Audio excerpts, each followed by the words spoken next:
Hi, welcome to another YouTube video.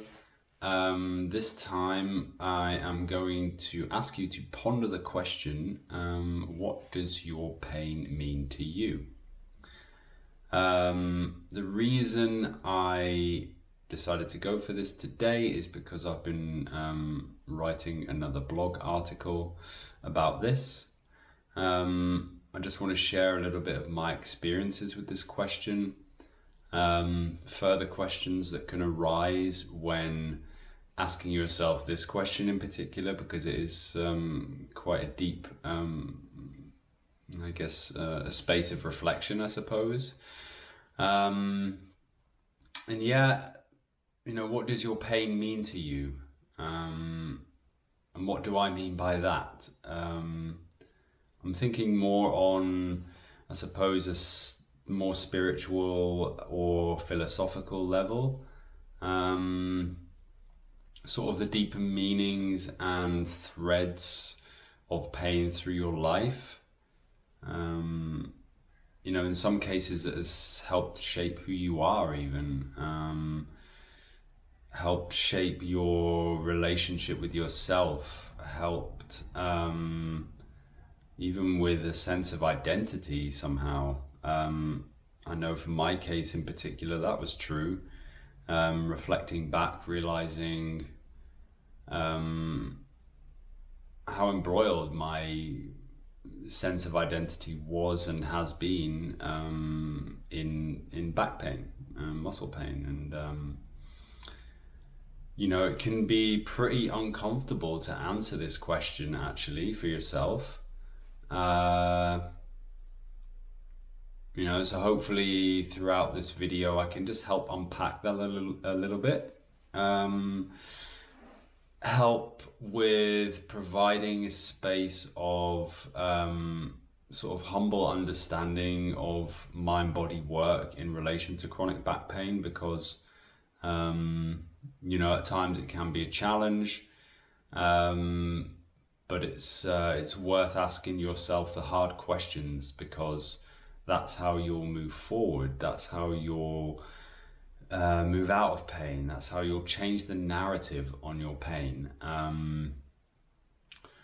So I'm going to share a few examples of sort of what the question, what does your pain mean to you, what that brings up, and what sort of other lines of inquiry you can use to help answer that question. So for instance, it could be that your pain might be an excuse, let's say, to shy away from even socializing, to alienate yourself a little bit from others. For instance, maybe you'll cancel plans, you'll err on the side of caution, you'll predict that your pain is coming on, so no, I won't come because I can feel a little bit, and yeah, maybe I'm gonna get back pain later, this sort of thing. And canceling plans like that can reinforce that sense of loneliness, that sense of sort of that internal sense of isolation, because if you've suffered from chronic pain, or you've had friends and know well what that experience is like, then you're probably familiar with the feeling of just wanting to be alone with your pain, almost brooding in the fact that you can't go and socialize, but because you're self-identified with that pain, you're okay with it. You become comfortable removing yourself from situations, even though you kind of know that some things are going to be fun to do. You are just too caught up in your pain that you just want to be alone. You want to be alone with it, and that's okay. That leads on to, I suppose, the next point that I had is, do you feel like you're a victim of your pain? I just mentioned that, does the pain the reason you don't do certain things? are you adamant that it's out of your hands? Sort of, I love to, but I just have this pain sort of rhetoric. That's this sort of narrative. And, it's worth me saying at this point, but that I'm not trying to minimize anybody's pain experience, because all of these reflections come from my own experience. I've been through all of these thought processes myself. I've inquired quite deeply about these multiple facets of pain, my experience, my spiritual, philosophical, physiological, my body, my mind, my thinking, my way of being, my behaving. Because, after 25 years of pain, and being basically my entire adult life with a sense of pain, for me personally, it was really important to get to the bottom of what that means for me, and not just sort of, it means that my back hurts and I can't run anymore, or whatever. We're going a bit deeper here. Another one has your pain in the past, especially, because that's what can often inform us in our habits of pain in the here and now. Have you used your pain to gain love or affection or even sympathy from others? Almost a sense of acceptance. In the past, it could be, as you were a kid, being sick was a way to be heard, was a way to get love, a way to feel that warmth of attention that maybe in the environment you were in as a child you weren't getting in any other way, apart from being the poor sick kid. Often that sort of reinforces something very deep inside us, that needs somebody else from the outside to tell us that we're okay. It's also a very deep reflection, because these things bring up emotions inside us. I can feel it right now. There's some core stuff in there that's quite difficult to reconcile with, because these deep things like acceptance, not being rejected, getting love and sympathy from a family member or friends, or however that shows up for you, they are core instances that essentially remind us that we're hurting on the inside, and we need to take stock of that. We need to recognize that. I would encourage anyone not to shy away from the deep questions. They're likely going to make you cry. That's why we run away from it most of the time, because it's so uncomfortable. We want to cry, we feel agitated, we're holding on to so many past energies that feels almost impossible to move forward with some of this stuff. But it's the deep stuff that is the reason for that. And all of the questions I've just asked, they are, like I've said, I've used the word multiple times, they're deep. They are potentially troubling questions. In terms of asking yourself these questions, and me asking myself this question, I didn't really realize how important they were until very, very recently. Although I've been curious about this question, what does my pain mean to me and your pain mean to you? Although the undertones of meaning have been there, what happened recently in a journaling session was a recognition that part of me is actually grieving the loss of my pain as if I'd lost a close friend.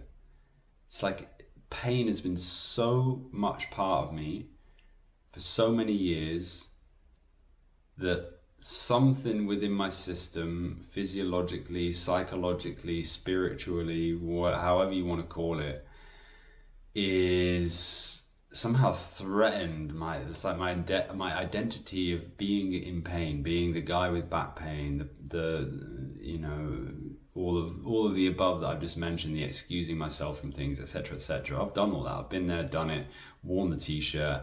I want a better life. I want a better existence. What I've realized I have to do is almost, again, it's kind of this spiritual, philosophical sense of like, I have to mourn that part of myself that is essentially not, it's not serving me anymore. You know, I don't feel good being the guy in pain. I don't feel good being a victim of back pain. And you know, what's interesting is how my internal space, psychologically, I want to grip onto that identity. I guess that ego sense of like, this is who I am, and it's defining my actions in the world. So because if something has been defining your actions in the world for year after year after year, that's a very difficult habit to give up.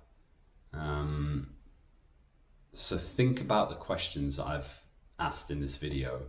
Go back, listen to them, get a pen and paper, write the question down, take a deep breath, and start writing down what it means to you. Yeah, I don't know if I've got any more to say really about that, because that's what we need to do, and that's what you need to do if you want to move out of pain. You know, it can sometimes feel overwhelming to the point of terror, panic, fear. Fear keeps us in pain. Some of my other videos, up-to-date mind-body scientific developments reinforce this integral importance of recognizing the fear-pain loop, and also the fact that emotional pain lights up in the same spaces in the brain as chronic pain, physical chronic pain. You know, they're intertwined. So do your best to reflect on yourself. Check back in the video, listen to the questions again, and really think, go a bit deeper, go into that space of meaning, that space of,